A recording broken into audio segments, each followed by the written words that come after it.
peux y aller ou pas? Je t'attends. Ah putain, désolé.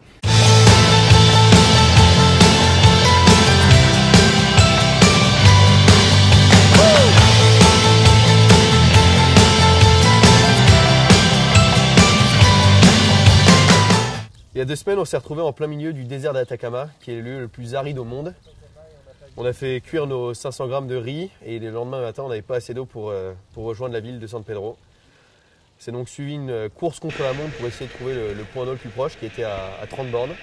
On a donc dû pédaler puisqu'on était à vélo, avec des courbatures aux fesses de la balade à vélo de la veille, 18 kg sur le dos. Ce gros débile de Geoffroy a crevé en plein milieu, on n'avait pas de matos pour réparer. Ça a été très chaud, mais on a réussi à rejoindre la ville et on a pu, le soir même, refaire cuire nos 500 grammes de riz, ce qui était une grande joie. Alors un bon moment, c'était le commencement du mois de Marie, samedi dernier.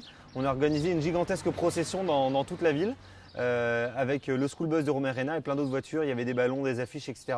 On chantait et l'idée c'était d'aller annoncer le début du mois de Marie aux gens, d'aller vers tout le monde.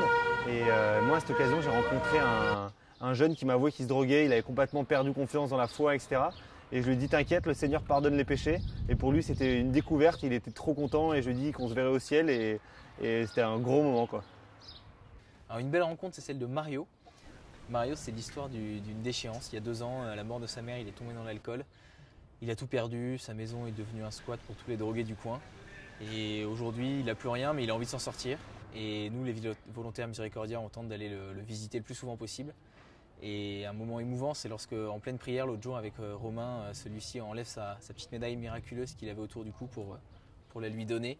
Et de voir cet homme avec ce corps si fatigué, recevoir cette médaille et voir son visage s'illuminer, c'était un moment d'émotion.